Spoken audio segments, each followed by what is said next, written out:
your grandkids like they grew up with this stuff. Like Seriously. Lefty podcast. Seriously. Let's get to it. Let's get to it. Hey, it's a different vibe today, bro. Different At this vibe today. point, we are far enough away from last Saturday. They're like, that's gone. That's It's gone. gone. That's gone. We looking forward, moving forward. It's the Onora boys. Brought to you by Yes, Onora sir. Whiskey. OnoraWhiskey.com. It's the premium American whiskey, OnoraWhiskey.com. And if you drink, by all means, make sure you drink. Responsibly. You got to do it responsibly. All right? Subscribe, like, make sure you share. Share it right now on your social media. We're about to get into it. I have to give Lucky the opportunity to continue the conversation about Drew Pyne and Tyler Buckner before we get into talking about Cal and why they're the perfect foe for where Notre Dame is coming into Notre Dame Stadium on Saturday. They're the perfect foe. This is set up perfectly. I would much rather be 2-0 with Cal coming in, but unfortunately, we're 0-2, down a quarterback, people's champ on deck with Angeli in the holster. It is what it is. You got to do what you have to do. All right? So we're going to change the vibe. Much more positive on this show. We've talked about all the glaring weaknesses and culture change and cracks in the foundation and changing the foundation. And Cam McDaniel came on to inspire the fan base and talk about how things are as a former captain now. We push forward so we can get to this 10-2 mark, right? That's what we're trying to get to, this 10-2 mark on the season. That's what we're trying to get to, right? That's I right. already hear people out there saying, Shaun, you're super optimistic. Of course, I have to be. That's the way I am in my life. So I'm not going to stop. That's right.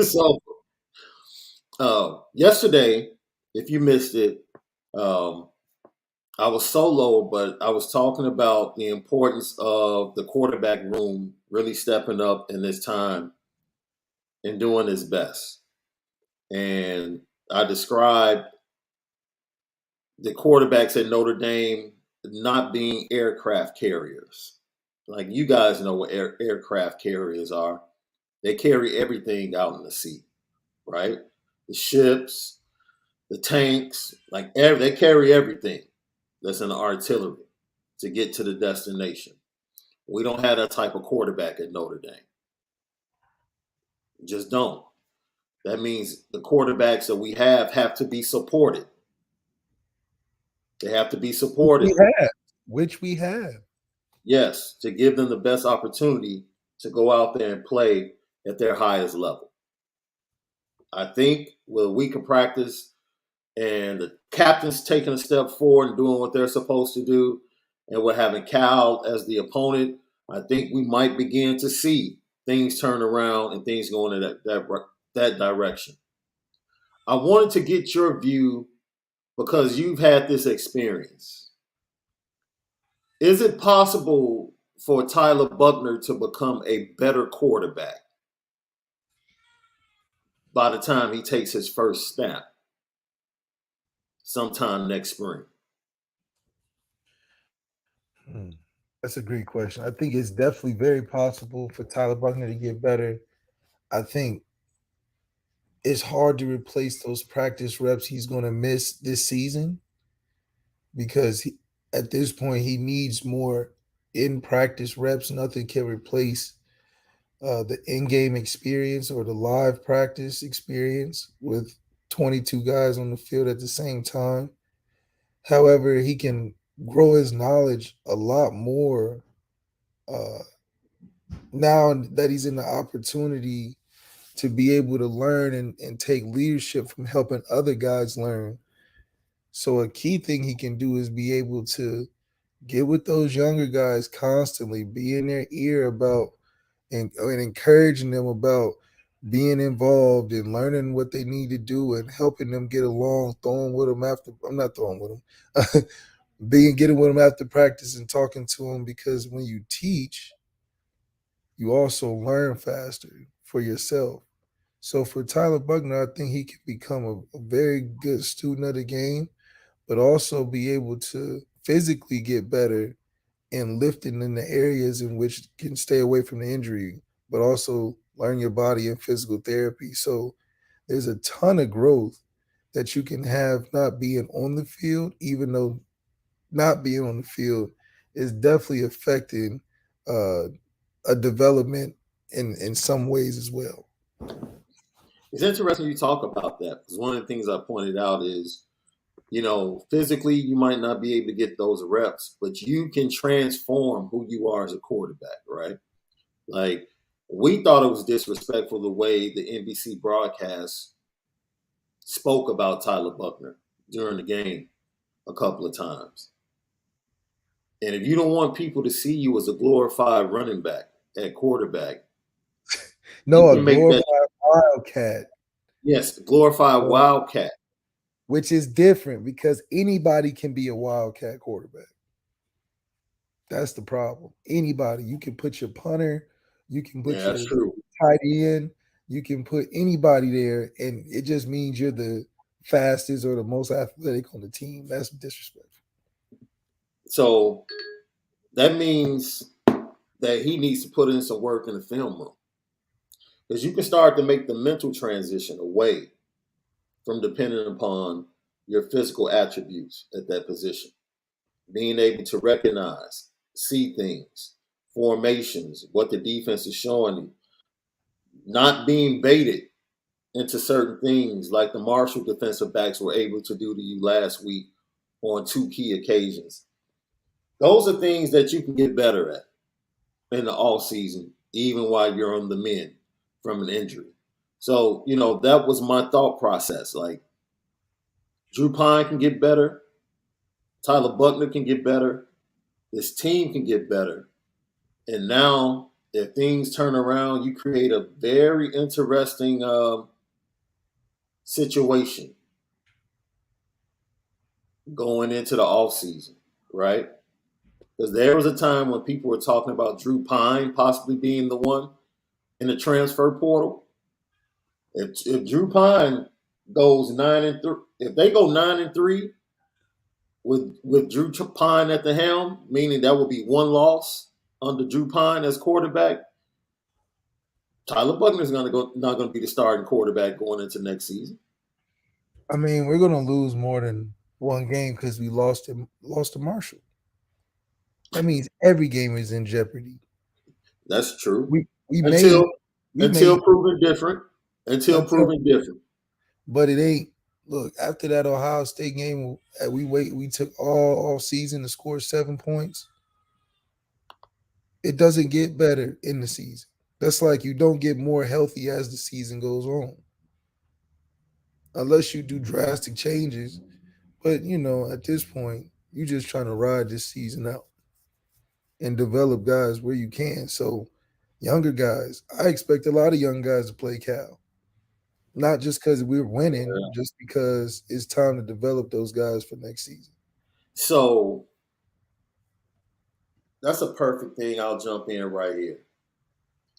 Tommy Reese on Tuesday night was asked about Tobias Merriweather not getting a snap in the first two games. Man, And his response was that Tobias, he has to be able to trust Tobias with the whole playbook. I'll leave it right there for you. Go right ahead.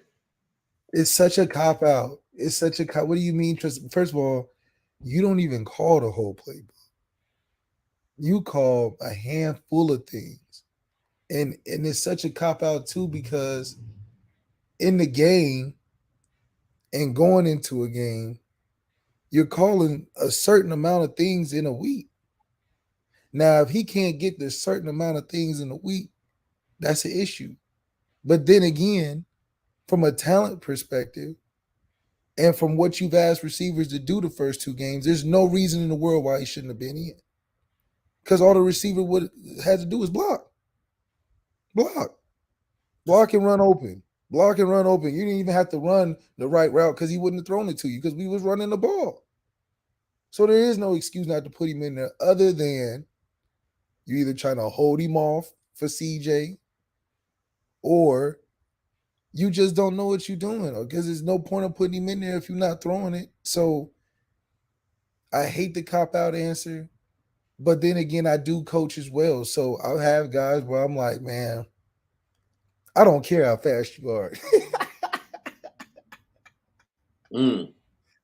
Your ass get in the game and it's just bad every time. Like I don't have time to wait. So I get that. But then again, it's like, look, for a guy that's that young and that talented, even with my players that are not football players, they're guys that play football. I say it all the time.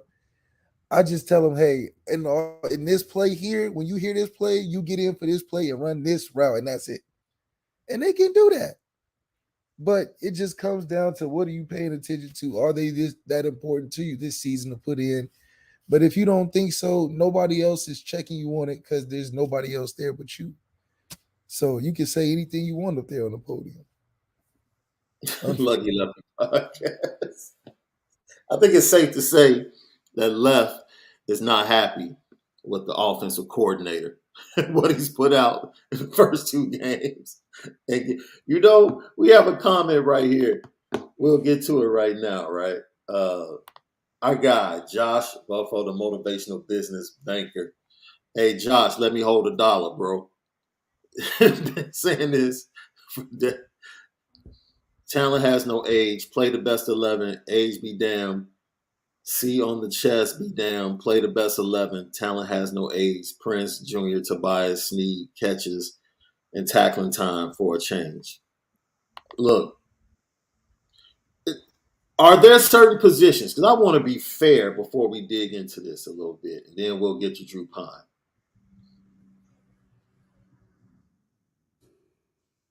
Are there certain positions where it's easier to play guys earlier on the football field? It just depends on what offense you're running. If you running uh, Coach Grayson Mazzoni's offense from Texas A&M, he has a little five player. Lincoln Riley's offense. Let's talk about Lincoln Riley's offense. Mm-hmm. Lincoln Riley's offense, his offensive sheet is no bigger than a note card. You can plug anybody in that. That's why you get a bunch of transfers that are 1 year guys. Jordan Addison, Brendan Rice, you got Mario Loot Runner. All those guys scored touchdowns, multiple touchdowns in week 2. And won. They putting up points like it's nothing. So it just depends on what offense you're running. Those are guys all there are 1 year transfer guys, and they're putting up hella points on offense. So either the offense isn't that complicated, or they just got their coaches knows what they're doing. Now, some offenses, like our Notre Dame offense, which is more of a system, got a lot of moving pieces. I'm sure it's a language, just like how I learned it in some ways. It takes some time to develop in the system because there's a lot of pieces to learn, a long, play calls and all type of stuff. So I get that part. But then again, even when we had that in 2015, 16 or whatever, for Will, it was like, okay, Will, we run the go route. We run a post route. Get in there. I mean, Tommy knows he threw it to him Michigan State. Right. Tommy knows he threw it to him at Rutgers. Will wasn't in the game the whole time. Will was in for the one post route, and everybody saw on TV, damn, who was that? And after that Rutgers game in the Pinstripe Bowl, Will was the guy. And then ever since then. But Will wasn't thrown in there every play. The next season in Michigan State, he got that one go route. So, Right. I think it just comes down to what do you want to do on offense in your identity? And then if you like guys or not, honestly, if you like a guy enough, you're going to find a place for him. Devontae Neal came in, Gatorade Player of the Year in Arizona. They found a place for him at kick return. Right. They tried to put him in that slot. Was he ready? Probably not. Not when he first got there, but they threw him in there when we had plenty of other people that could have did it, but they liked him and they made it work and they tried to put him in there. So, Well, look, at this point, I just believe if you're a safety or a linebacker or you're a communicator on in any way, I do think I would be a little bit more careful putting you in as a youngster. If you're somebody at wide receiver or cornerback that's just like go, this is your route. This is your guy. Stick him. We're playing zone. Like if you're a cornerback, it's like, man, just know the play call, go out there and play. Do your job. So I can see the easy transition. If you're a safety, it's different, right?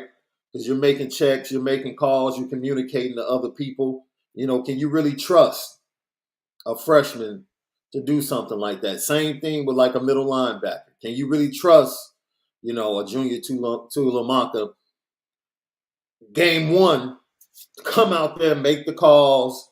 I get it. You might need some time with him to get some more reps and practice to say, okay, now we really trust you. Offensive line, the center that makes the calls and the checks for the offensive line. I get that. Quarterback, yeah, I don't know if I can start a true freshman, right? I might need you. Don't be fooled by what Quinn Ewers showed you at Texas. This dude had a full year of practices with Ryan Day in Ohio State, getting reps against some of the best. It wasn't like he just walked in as a true freshman straight out of high school. He's So just super confident. That's all. yeah, and he's a super confident kid. So there's different situations, and I understand why certain positions might not just be thrown to the wolves. So, and I showed this picture yesterday, bro, and I thought it kind of calmed me down during the week, to keep it a buck. It calmed me down because I was like, okay, I think things are going to be better. And I'll bring it up at another time, but because I can't find it right now, let me see. I showed it yesterday. Here it is, bro. And so you can see it. I just thought it was like kind of powerful that at Marcus Freeman's lowest time on the sideline, who was behind him and who had his back. Like you see Nolan Ziegler, you see Jalen Sneed, you see Emil Wagner, you see Jabron Payne, you see all the freshmen, like right there with their coach. And I was like, yo, okay, like that's the future. Like I might be feeling horrible right now, but that's your future. And from that point, I was like, okay, here we go. The season is what it is right now. And hopefully it is what it is. And hopefully they can put W's on the board. But more than that, we can start to see a mixture of veterans playing up to their potential with the emergence of young players. Like that's what you want to see in this program at this point, right? We just all simply asking the veterans to do what they're expected to do, and then the emergence of the future to kind of change the outlook on the entire season and give hope to the fan base. Yeah, this is a season of hopefuls. Hopefully see a lot of the freshmen. Hopefully see, some guys that we've been rooting for have some good numbers this year, make some good plays.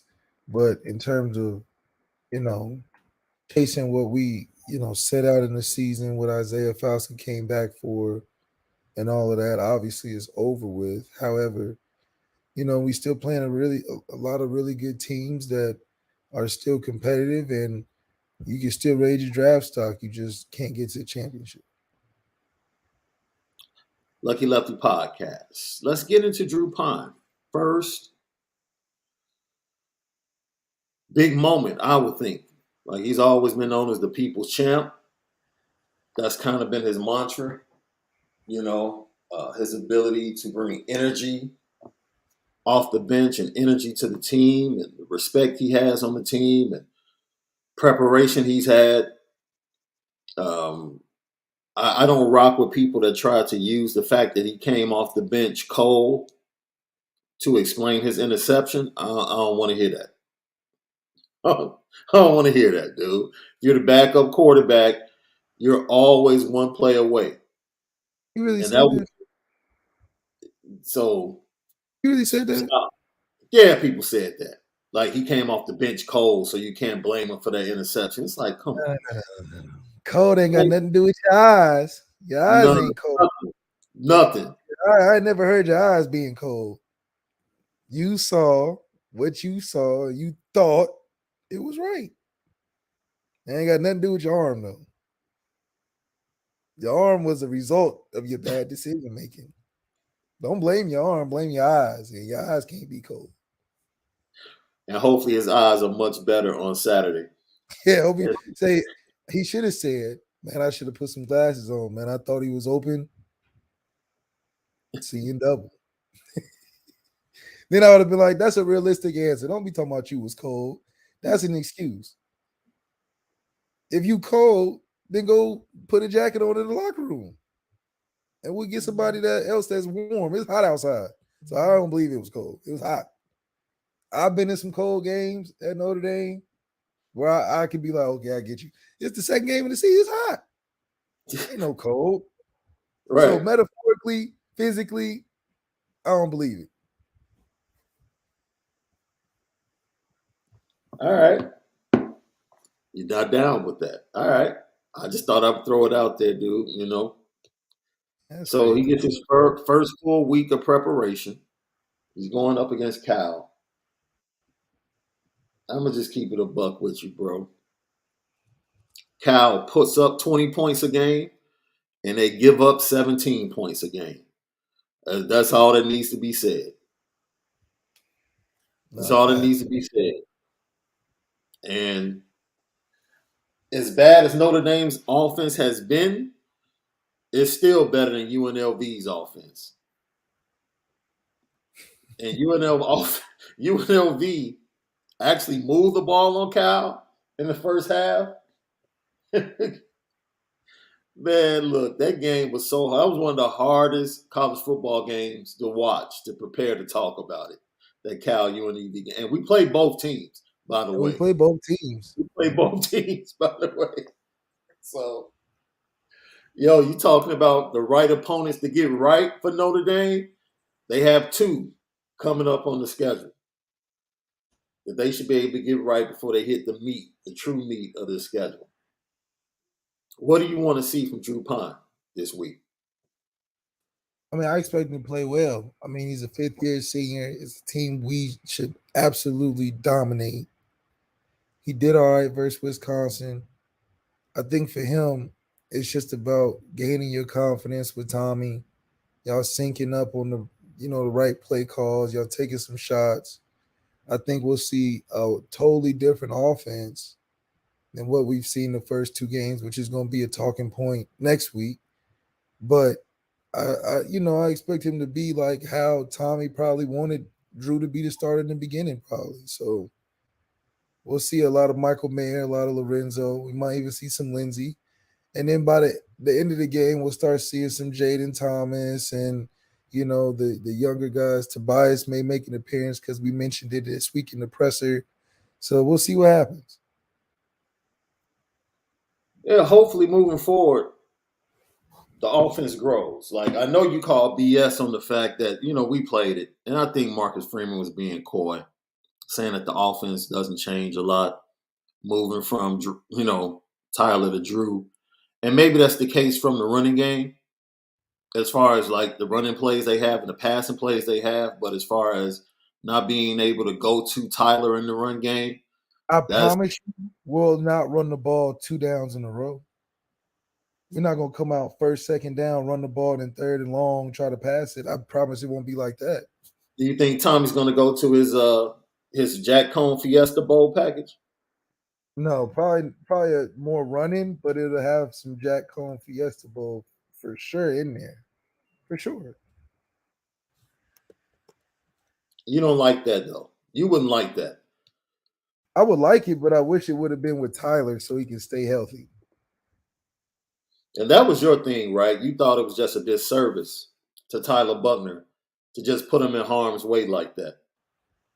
Yeah, like we didn't have other pieces. Now I get if Tyler Buckner was the only guy we had that had talent, but Marcus Freeman did a great job recruiting. We have some talent on the team already, and Tyler Buckner is literally doing it all. He is attributing for over 50% of the offense, and Michael Mayer has the other percent, whatever that is. So we're not a bad team if we use everybody, but we're a bad team if we use one talented guy on our team that isn't a generational talent. You know, it'd be different if it was we just used the hell out of Deshaun Watson or something.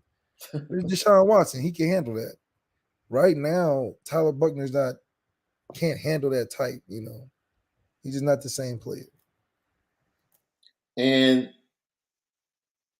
Tyler wasn't your boy, right? He's not 8. He's not 8, bro. He's not the Louisville Flash. He's Oh not yeah, that type of. he's not Lamar. He's Like not Lamar. He's not. You he's know, not. like Yeah, he's not. No, people talk about Tyler in the run game. He's not make you miss. He's just run hard. He he's has running. the mentality of a Josh Allen without the size. Yeah, Josh And Allen. that's not good. That doesn't last long. It'd be different if he was 6'4", 250, running cats over. But at his size, yeah, you're right. They definitely should have been more careful. More careful. Or a bit more creative. I mean, that's all you got. Yeah. That's all you thought about was just quarterback design runs and like I mean, like dang, QB draw on 3rd and 15. That's what we spent all off season working on. Really? Yeah. I mean, damn, it's either he's inept or we're inept, like one of the two. Well, we'll see, man. Lucky Lefty podcast. What do you want to see from Tommy Rees in his offense? Right? We don't have aircraft carriers at quarterback. We talked about that. We said that. You know, for people, and this isn't about Tyler Buckner. Please don't be unfair to Drew Pyne as this season goes on. Like, even if he wins the game, if Notre Dame wins, don't heap all the praise on Drew Pyne as if it was all because of Drew Pyne. And yeah, I wouldn't Like, because in the this first point it bad doesn't game matter. he has, then you turn on him quickly. Notre Dame won't win games because of Drew Pyne. They're going to win games because the entire team plays up to their capabilities. Yes. And you just want Drew Pyne not to make the same mistakes that Tyler Buckner made in giving away points with 2 interceptions. It's as simple as that. It's as simple as that. I just hope that narrative doesn't get put out there, right? Because he comes back and he beats Cal and North Carolina back to back, right? A team that can't score has a middle of the pack, upper half Pac-12 defense, which isn't saying much, Right. right? And a team that can score with a young quarterback, but they give up loads of points to everybody in North Carolina. Like, you beat those 2 teams. Those aren't 2 teams that, if everyone steps up, that you couldn't have beaten with Steve. Man, forget Tyler Buckner. You can beat those teams with Steve Angeli. Yes. If the rest of the players play up to their capability on this roster. Yes. And some people might think that's hyperbolic. No. The problems are bigger than the quarterback at Notre Dame, or have been bigger than the quarterback. Like we said, it's all bad, or it's been all bad. And so things have to turn around. But for the assignment and for the energy that this team needs, Drew Pyne might be the right guy because of the type of person he is and the type of leader he is on that squad. Guys will rally around.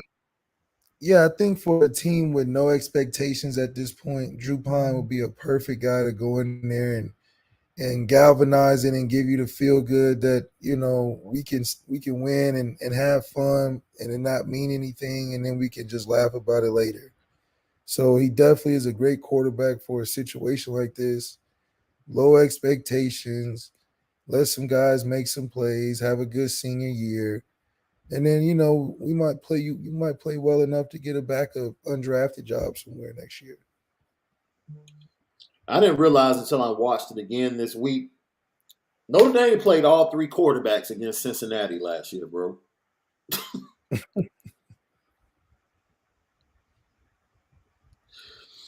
Notre Dame played all three quarterbacks against Cincinnati. Jack, Tyler, and Drew. All three. Just like they was running backs. Man. So what does Tommy need to do with this offense? Does he need to simplify it, or does he need to get more creative? Well, at this point, I mean, he's got his guy in there, so I think he'll just go back to doing what he does best. He'll call some cool stuff. You'll see some cool plays because Drew can handle it. Maybe not as many as deep shots as we probably have wanted, but he's going to get the ball down the field, nickel and dime, nickel and dime. It just comes down to Drew. Is he going to make the throw or is he going to be three and out? It's not going to be too much excitement uh, from watching him play. So hopefully that non-excitement can equate to drives that equal points. That's what it's really about. We still have enough talent to score a lot of points. It's just a matter of can we do it in 8 plays or can we do it in 10 plays. But in terms of 3 play, 1 play drives, I don't see that happening too much this season. It's this thing out now where week to week, I don't know if people understand how hard it is to play the game of football. I have to catch myself at times, right? Because, I'm still critical of the drive and the lack of fundamentals by the defense in the fourth quarter against Marshall. But from, I would say, the second quarter to the middle of the fourth quarter, the Notre Dame defense was all right. Were they as good as they were against Ohio State? No. But did they play well for a lot of that game? Yes. Oh And no, to the quarterback was cooking for a while. early on, yeah. And then once they got a hold of it, that third quarter, they dominated Marshall. The defense Yeah. gave the offense every opportunity to come take the game over, come take it over. Yes. Like, come take this game over. Gave them every opportunity. And so complimentary football has to be there against Cal. Like, defense set the tone early, right? You don't want Drew Pyne falling behind in this game. You Right. don't. You want good vibes. You want Drew Pyne to play with a lead. So Tommy can go out there and feel comfortable and not have to worry about, man, you know, if he throws an interception, like, dude, this is football. Quarterbacks are going to throw interceptions. It happens. You don't want it to happen. If they throw an interception, you would rather it be a tip ball. You can't do anything about that. That's a great play. Or a guy just lets the ball go through his hands and then they intercept it. You don't want it to be throwing a hitch route. The dude just jumps the route and breaks on the route. Right. That's something that's pre-snap. You need your veteran quarterback to be able to see those type of things. You need your veteran quarterback to be able to go to his guys, get Chris Tyree in the game early, get Michael Mayer in the game early. Matter of fact, you know what? Michael Mayer is one of those dudes that you can be patient with because you can always go to him. He can get hot in a quarter and pick up 5 receptions like that. That's just the dude he is. So Michael Mayer is not really the type of guy that you have to get going early. But you Right. need to get some of the other guys going early and maybe Yeah, I open think up. that's a great point. That's a great point because at the end of the day, Michael Mayers, he's going to be good whenever you need him. Guys, you got to get early as Lindsey. Guys, you got to get early as Lorenzo, just because that needs to be the focus. Because even for a strategy perspective, if we getting the younger guys, the guys that you're not game planning for, involved early, and Mm-hmm. hit you with Michael Mayer the second half, that sounds like a good recipe for a win. Yeah. Yeah. I think so too. It's going to be really, really interesting, man. I think Tommy and what he said to the media about it being on him, no kidding. Yeah, No kidding. Like, yo, just from a formation standpoint, there were some things that's like, what is that? Like, I don't even know what that is. Like, and when you have the defense, according to certain people, calling out plays, whether or not they're run or pass, just from the formation, that's a problem. That's a problem. And I think that's the greatness you talked about with Lincoln Riley's offense being literally on a card. Like that's all the plays he has, but from those formations, he can run 4 to 5 different plays out of all of those formations. So he can give you a formation and you think they're about to run counter and they run power. And you think they're about to run RPO and they run straight drop back. That's the genius when you talk about him, Steve Sarkisian. They're able to do things from simplicity and give you so many things and build it out to whereas the offense has complexity. yeah, yeah. Absolutely Let's right. see. Michael Cook says Shaun and MZ removing Jack Cohn from transferring. What was the plan after Book leaving? Originally, the plan was for Phil Jacoby. Originally, When that Phil was left, the plan. that was the underlying dagger in the heart of the offense when Phil left. Yeah, yeah. Because we didn't have a backup. Just like Greg, you can answer this because people don't want to. People they don't need. I'll let you answer this because we've had we are what multiple. we are just real quick, we are what Ohio State will be if they don't get a quarterback that's going to be nice next year. Yes. If Ohio State don't have another CJ after CJ leaves this year, and they waiting to skip a year to wait on Dylan Miorda or whatever his name is, Ohio State's not going to be that good next year. When Phil left us, Mm-hmm. people in the Goog knew we wasn't going to be good after Ian left Right. until we found another guy. We didn't have a guy to take. Right. And so Tyler Buckner's technically playing a year early. Mm-hmm. Point. He's, how the strategy goes, you got to have, at least a year and a half before you really get going. And him being a developmental project anyway is just, he can't stay healthy. Yeah. So that's like just a bad product, man. You just struck unlucky. You got a bad, nothing you can do about a guy that can't stay healthy. Yeah. And especially a quarterback, and then you Yeah. running him all the time. Yeah. No, you just got a bad apple. So I guess all the linebackers are coming back to town this weekend. We'll talk about those two linebackers, legends coming back to Notre Dame this weekend.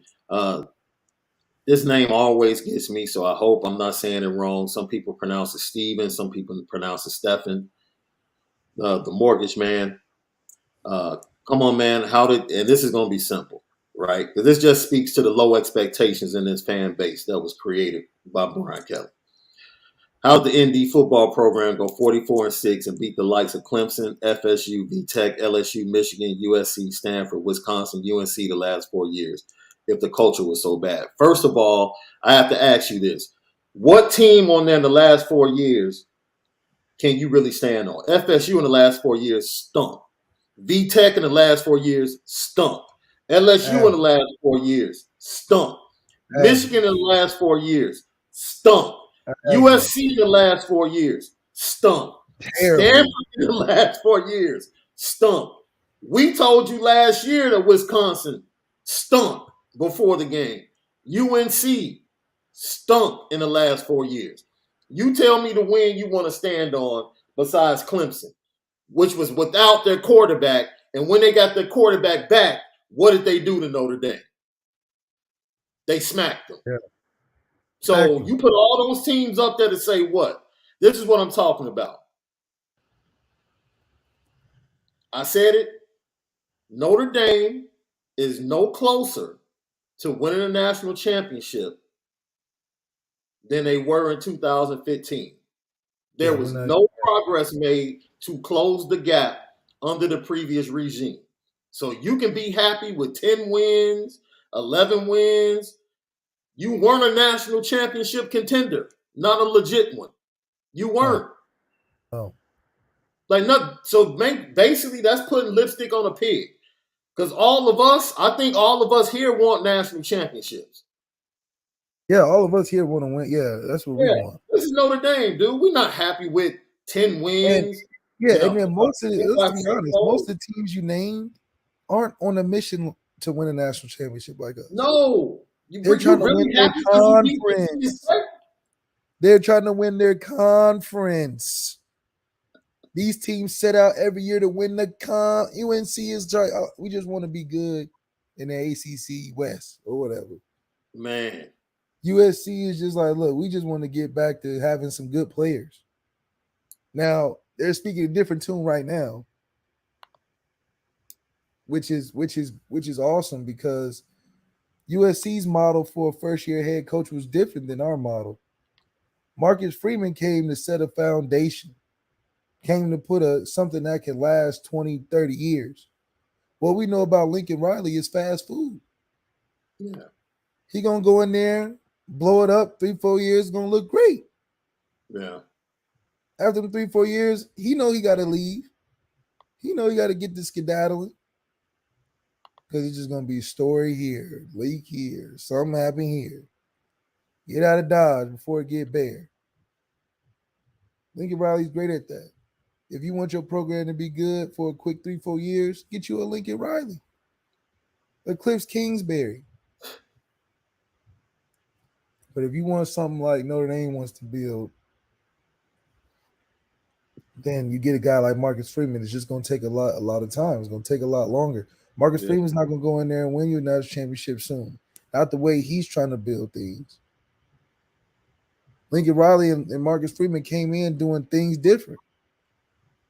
Now, Lincoln Riley can control the offense, which is a huge, piece because nobody talking about USC defense. I don't even know who they got on defense.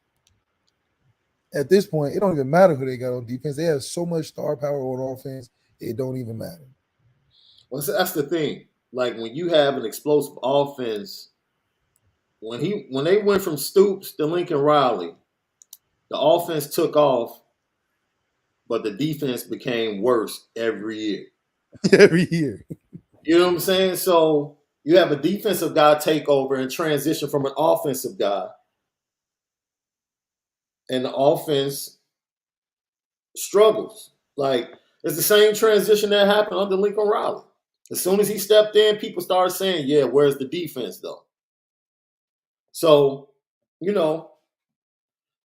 once again, that goes back to the question of should you have gone to an offensive guy to keep the offense going? But if Tommy Rees was going to be the offensive coordinator, which the powers that be at Notre Dame suggested, what's the difference?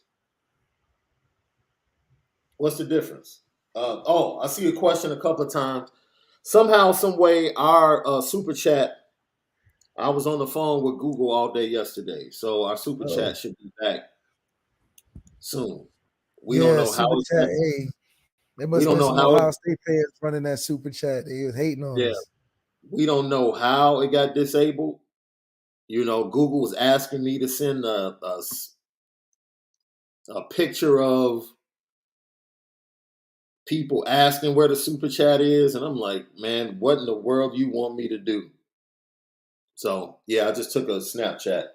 A snapshot to be able to send it over to Google. They said they'll take care of it in 24 hours. So, Lucky Lefty podcast. The Cal Bears come into town. As I said, man, snooze fest watching the film of Cal, UNLV, two future opponents for Notre Dame. I will say this. They have players that have played against Notre Dame before. The quarterback Plummer played against Notre Dame when he was at Purdue. He's a transfer from Purdue. Fifth-year guy, confident, not a big arm, but feathery touch. He throws a pretty ball. I'll say that. He throws a pretty ball. Their running game, they're averaging like 30 yards per game on the ground. So their running game is not much to talk about. But they do have some receivers, some tall, lanky receivers. Jeremiah Hunter, Jermichael Sturdivant, and then Monroe Young and Mason Starling. Those are the four guys you need to look out for when they come into town. Short passing game. They will take shots down the field. Offensive line is sketchy. Notre Dame has no excuse for not putting pressure on Plummer on Saturday. No excuse. Yeah, man. We should be straight. Yes. I know Jack Plummer. Yeah. So or is it Kai that may start too, Kai Miller or something like that? Or is it Jack? Who they got started? No, Plummer started. Okay, I know both of those guys are from Arizona. And so look, for us, we just gotta play our game. That's it. Score points. We gotta score points. Cal is irrelevant to what's going on Saturday. We gotta go out there and not look like the spring game. That's our goal. Not look like the spring game with Drew Pyne back there. Cal's just another scrimmage team. It's just a team in a different color jersey. That's really what it is. It's Scout. And we said that. I think we said that on our Tuesday show. This game isn't even about Cal. If we can't win this one, about Cal. If we can't win this one, Marcus Freeman got to fire somebody. I don't care if it's the trainers or the managers or something. Somebody got to get let go of that building. Shoot, he might want to fire himself if he has to look like he did on the sideline again with the clock running out. Looking sick. Like it is crazy because he was looking like, how did I get here? How did all these efforts and commercials get me to this point? It's not adding up, and I have no answer right now. It's not adding up. I would have been on the sideline if I was there and been like, "Look, it ain't you, bro. You can't throw a touchdown. You know what I'm saying? You can't call no offensive plays. Yeah, you know what I mean. But man, we can't have you looking like that." Hopefully this inspires his phase of how Coach Kelly went through anger management courses. Coach Kelly, when he first came in, was snapping. He wasn't having that shit. He was not having it. Said, do you think they will actually try some crossing routes this week with Lorenzo or Tyreek? They've been running. They've been running crossing routes the first two games. When you go back and look at the film, they've been running them. He's just been choosing to throw elsewhere. Or either the time to throw hasn't been there. It's like they've been running crossing routes. It's going to look crazy. I mean, you would think the one thing that there is a glaring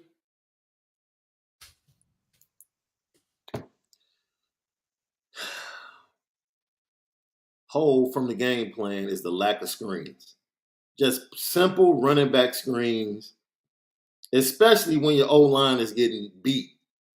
Like, okay, let's use the aggressiveness of this defense up front and run a screen and see if we can get some yards. Like, look, our coach at Lakewood High School, we run the hell out of screens and they look great. And that's in high school. And our line be getting tore up sometime, but when we throw them screens in, big plays. But you got to realize, like, man, if we can't block them, at least distract them, right? I mean, good grief, we out here. Maybe they don't believe our guys can catch. Maybe he should just say that so we can, figure out a guy that can. I think the Darian Price would have helped a lot in that feeling that we can do more with our running backs. Yeah. Yeah.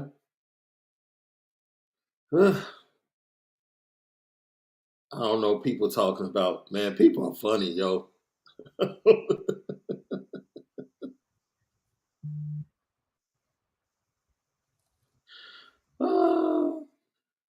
Look, dude, I agree. I don't even know who Jason Marr is a fan of, but we appreciate everybody that jumps into our shows. He said, I can't believe this team, I guess he's talking about Notre Dame, is scared of Cal. He must be talking about the people in the chat. What a complete and total joke. Texas almost beat Bama by one stinking point.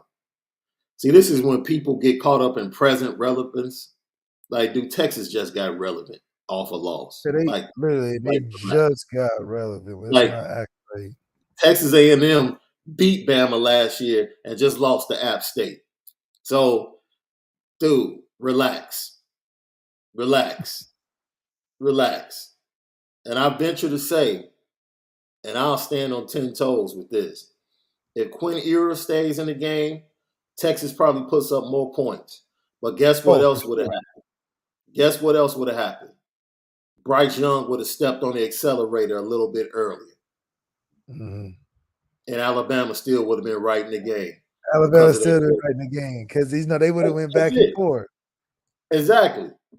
Like when Quinn Ewers went out, Alabama knew like they can't score. So yeah, we just got to score. We straight. They and then when they kicked the field goal, they was we finna win. Like Bryce said, he said when they kicked that field goal, we knew we was finna win because they had no answer on offense. And them boys was hitting too. Ooh, both of them teams was hitting. Look like a little they were. That was a great Alabama. college football game. That was a great college football game. Defense was hitting. Kevin Dodge, thank you for tapping in.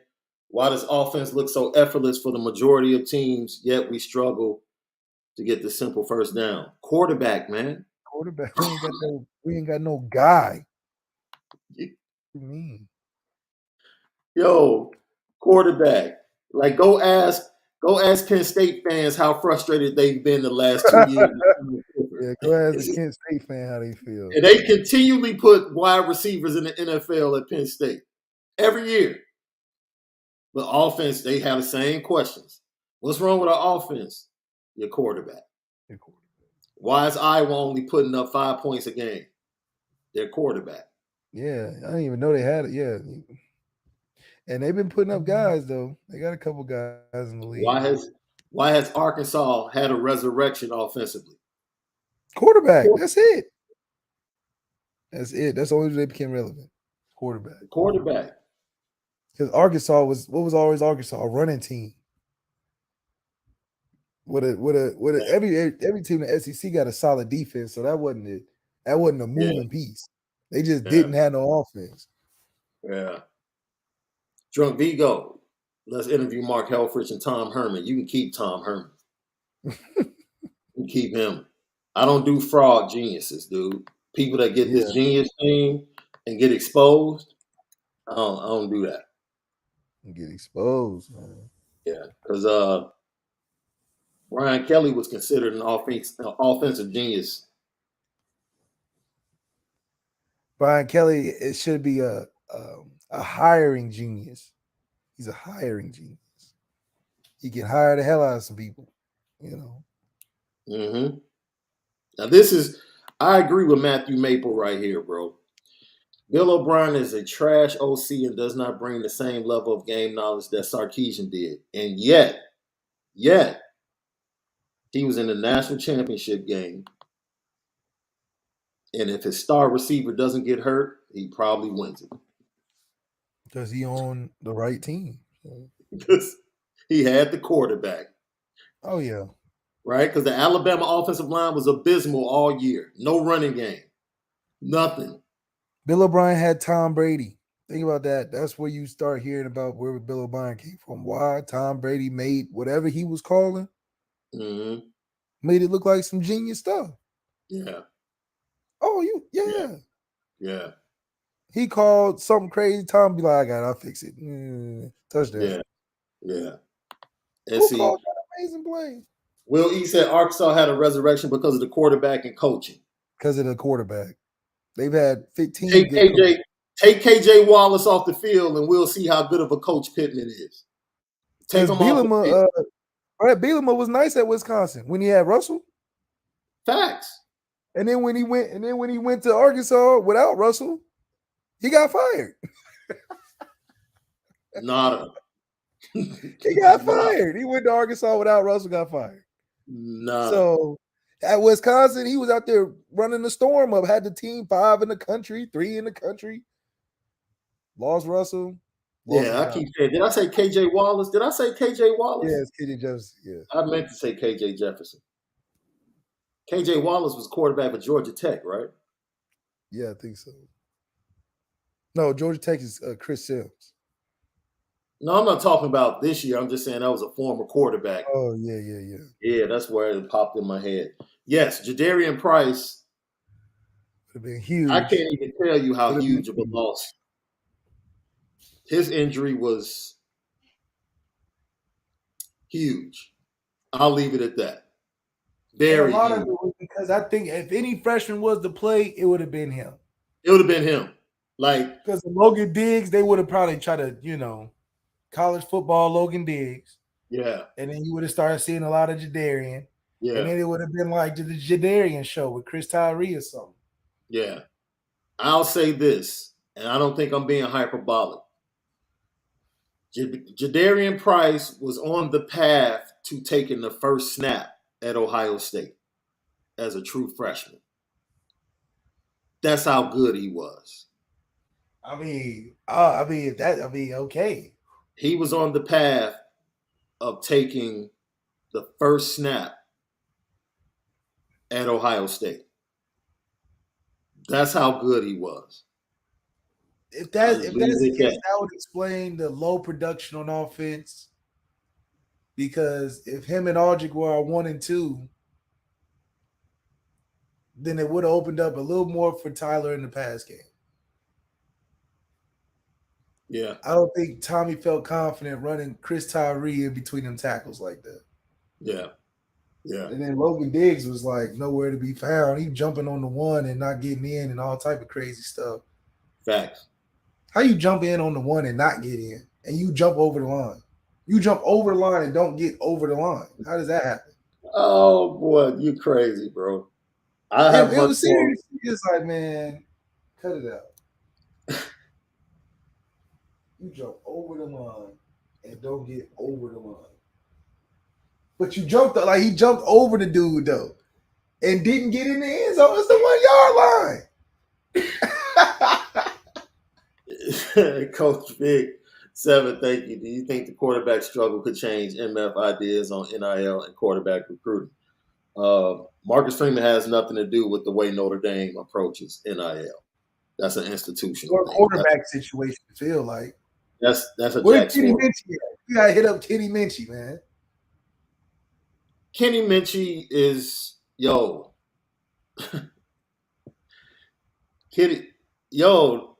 they had to win some games before they can convince Kenny Minchie to take a visit, bro. It's especially with Keaton Slovis leading Pittsburgh to a big win over West Virginia and then battling Tennessee the way they did. Which offense do you think Kenny Minchie can see himself in? Like, keep it a buck. That's true. But, Pitt does look like a better offense right now. Yeah, I know. We had a KJ Wallace, but KJ Wallace was a quarterback back in the day as well. Long, long time ago, option quarterback. Man, if we got us a Lamar Jackson in Notre Dame, we would win every game. I swear, if we had like a Lamar Jackson every game, we would win every one of them. You would be like, man, Notre Dame's offense, where has this been? If we had just an electric QB, he didn't even have to be elite. At this point, I'll just take a fast dude that just run around and got a big arm. Like a Malik Willis. Mm. Because we don't need to be 10 for 10 with 80 yards and just throwing outs and in cuts all day. We got enough talent that we've recruited to just be like, look, we're going to run around. He's going to run around, get open. You can beat one-on-one, and we can make it happen. And if all else fails, because, I overcalled the play, I know you got the feet and you got the playmaking ability to make it happen. Yeah. Period. Yeah. It's college football, not NFL. Tyler Buckner doesn't have the big arm with the playmaking ability. He just a guy that's going to do his job. You tell him, all right, Tyler, run left. He going to run left and through the wall. He ain't going to run left, put some zest on it, make a Right. dude miss or something. He going to be like, coach, tell me run left. I'm running left, and I'm getting that 4 yards. And you might have to body slam me, jump the whole team on me, but I'm getting them 3 or 4 yards in the middle of the field in the first quarter with 8 minutes to go. Yeah. I'm gonna risk it all. So one thing I will say, and I hope I saw it. I hope Tommy sees it. The core of the Cal defense is Jackson Sermon Peter Sermon at linebacker. I don't know. I'm mixing up names today. I don't know what the heck is going on, bro. Got a lot on my mind. But he's the difference in that defense. He's the thing that makes everything go. And so what I saw UNLV do very successfully, Jackson Sermon. I had it right the first time. I'm bugging. But Jackson Sermon, they used the running back out of the backfield. But then they would bring a second running back to the backfield and run with him out of the box. I thought it was very interesting. It was a smooth on UNLV's part to take him out of the run game, and then once he got out of the box, to motion a second running back into the backfield and then run power right up the middle. So I don't know if Tommy Reed saw that or even has. By the way, Say it again. that's a play that Long Beach Poly we play this week. That's the play they run. Yeah. To do some scouting. Let's just remember some scouting. So you know about that type of play. I mean, I thought it was interesting. And you have the capabilities to have a two-back backfield, to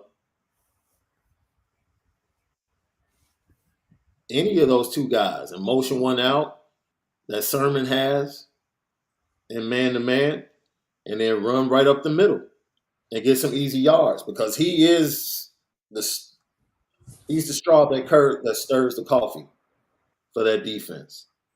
Absolutely. Oh, 100%. 100%. I think this would be a great game. Like I said, get back on track. Get back on track, especially with what we know we can be. And I think Drew Pyne's a great person to be able to let it fly. I don't think he's going to be holding the football too often. And I don't think the defense is going to be something to where we can't get behind, and we can't get open again. So, yeah, we'll be straight. Which I said, they take their shots with Plummer, right? Right now they're like 7.1 yards per pass, 278 yards per game. Their quarterback sack percentage, they throw the ball 37 times a game, bro. The sack percentage is at right at 10%. So 10% of the time that Plummer has dropped back, he's been sacked. I mean, Fauci got to hit home at least once or twice. It's going to be tough. Yeah. But if Fauci doesn't hit once or twice for a sack, it'll be a huger problem, a bigger problem. Yeah. If he doesn't have 2 sacks this game, I would say it's a shame that he came back. Yeah. You can't get 2 sacks against Cal because you didn't have one against Marshall, but you Yeah. didn't get one against Cal neither. Yeah. Yeah. That's not spelling good for a 20 sack season, Faust. Maybe I'm wrong, bro. Maybe I'm wrong.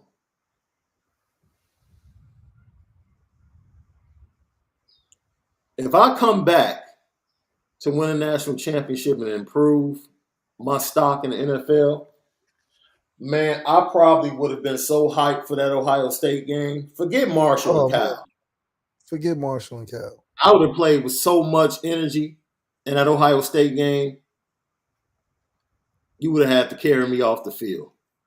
Yeah, And the fact that I didn't see that energy from our main guys, in my opinion, that was troubling. it hurt That a was little bit. troubling. It hurt. That was troubling to me. So, with all of that being said, it is what it is. You know, you got Cal fans in the chat, and they should. I mean, after watching Notre Dame play, they should feel good. They should. But if California thinks they're about to roll in with a one-dimensional offense and just go crazy, I think they got another thing coming. No facts. I think they got another thing coming. Like Notre Dame is giving up in the air an average of about 220. So thinking he's gonna come in here and put up that 278, especially with no running game. Oh, that get dude. Are you kidding me? That Russian attack it's pretty bad, bro. Yeah, but we somehow find a way to make people look really good. Yeah, we do. We do. We do. I'll give you that. I'll give you that. Well, we made Marshall look good. We didn't make Ohio State. Actually, we made Ohio State look a little different than from what most people thought they would be offensively. We made Marshall look like a Power 5 team. Like they're in the conversation to go to the playoffs every year or something. Yeah. I mean, they toe to toe with a top 5, 10 team. Facts. Like it was nothing. Facts. So we probably gonna make Cal look like they should be ranked or something crazy. I wouldn't go that far, bro. Once again, this game isn't about Cal. It's about Notre Dame, bro. It really is. It really is. Because if Notre Dame plays the way they should play, it won't be a game.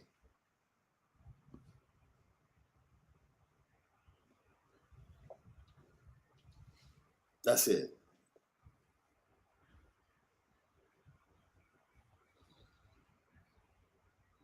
That's it. I don't know what else to say. If Notre Dame plays up to their capabilities as a team, we a 45-point victory. Cal poses absolutely no threat to Notre Dame. None. It took Notre Dame having one of the worst home efforts I've ever seen to lose a fourth quarter game to Marshall. They had the ball. They had the ball with 7 minutes going in the lead,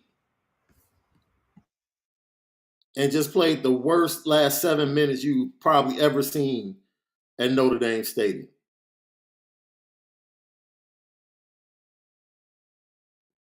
So I mean, look, if they play 50% better than they played last week, they'll win the game. Like, what are we really talking about? Like, let's not jump off the ledge and overreact. Let's not big these guys up now. Yes, dude. Okay. Let's stop. Should be all right. The only reason Cal fans feel the way they do is because of what they saw last week. That's it. That's it. And that's the only reason Notre Dame fans feel the way they do is because of what they saw last week. This is what they saw last week. That's, if Notre Dame, if Isaiah Foskey does what he's supposed to do, and Jason Adamiola plays the way he's supposed to play, Notre Dame will be fine. Period. End of story. That's it. I don't know about everybody else. I think you said, look, I told you last week, bro. I thought Notre Dame would win, but I told you the number one ranked pass defense in the Sun Belt was coming, bro. Did I not tell you that? Did I not tell you they had 2 NFL defensive backs? 2 pick sixes. Did I not say that? I'm just saying. With the transfer portal, every college team has some good players. It's not like you're going out there just playing a bunch of scrubs. You're going to have to go out there and win the game. That's why I say the game is not about Cal. It's about Notre Dame. If Notre Dame goes out there and plays aggressively and with some energy and plays to win the game, Tommy Rees, if you play to win the game, we can be fine. Notre Dame will be fine. If they played to win the game against Ohio State instead of trying to hold on, you probably would have blew Ohio State out. They had a shot to go up double digits. You in the red zone 5 times. State. Look, man, this is all about Notre Dame right now. Period. What you gonna do? What are you gonna do? That is crazy that they're 0-2 and still favored by 10 points in this game. That's bananas. That's bananas, bro. That's bananas. Vegas knows. That's bananas. That's bananas. Like, I wouldn't even take that bet right now. I wouldn't take that bet right now. I wouldn't. But if they play to win, you can't look, bro. Same thing last week. You go into this is where I push back a little bit. They were in Ohio State territory 6 times. 6 times. 6. So you can't sit here and tell me that they're not moving the ball. They were in Ohio State territory 6 times. Came away with 10 points. Can't do that. They were in Marshall territory 6 times and needed a late touchdown to get into the 20s. Can't do that. They moved the ball. Once again, Notre Dame is going to move the ball. They're going to move the ball tomorrow. Watch. And they're going to get into Cal territory tomorrow. Will they be able to put points on the board? That's the question. That's it. Are they continuing to make dumb penalties, run the wrong routes, not pick up blitzes, and not protect the quarterback and the opponent's side of the field? That's what it comes down to. If they haven't fixed that, then they can lose to anybody on this schedule, bro. Anybody. If they don't play the way they're capable of playing. Once again, if Notre Dame plays the way they're capable of playing, I know, you know, Notre Dame fans know, Cal fans know that they don't have the same amount of talent to play with Notre Dame if Notre Dame plays to its capability. They don't. They don't. Period. They don't. And it's easy as that. Unfortunately, we can't go out there and play. I really wish you had eligibility, bro, and your 19-year-old legs, it could go out and play. Because if you were stepping on the field Saturday, Vegas would probably take the spread up to about 17 immediately. Look at this crazy. That's a flat out lie. That's a flat out lie. Notre Dame has more Hall of Famers. They have more players in the NFL presently than Cal. Like, dude, the fact that you don't even do your research, stop. Now, I agree with this. It is the most underperforming program in the nation. Like, come on, man. I'm all for other fans coming on and chopping it up with us. Come on, man. Man, bring y'all band and do what Stanford did. Maybe you'll win the battle of the band.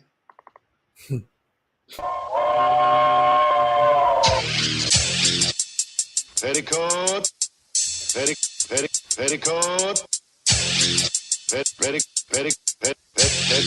Petticoat Junction. It's time to get petty. Oh, we did a good job executing. Are you upset with something? And fire up the Petticoat Junction train. I just don't like you. You don't? No. What is today's petty historic? Petty Junction.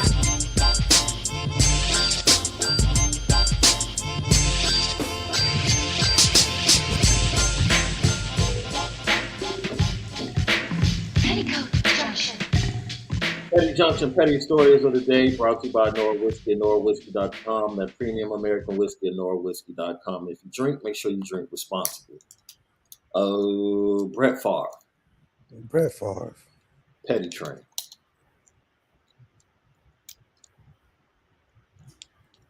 Why you so greedy, man? But we not surprised because we know how you are, Brett Favre. It's just like, hopefully justice gets served to you, brother. Yeah. It's enough said. I don't even want to get into it. Brett Favre, petty train. Simple as that. Lucky Podcast. I got my dog Lamar Jackson. Leave my man alone and quit trying to distract him from this MVP season. He told you he ain't talking about it no more. They gonna have to cough up that bread, 300 large ones, 250 guaranteed. Yeah. For 5 years. Yeah. And for Stop everyone playing Baltimore. Put that money in my dog. Talking about he needs an agent and disrespecting his mother as if she is not smart enough to do her job and look out for her son.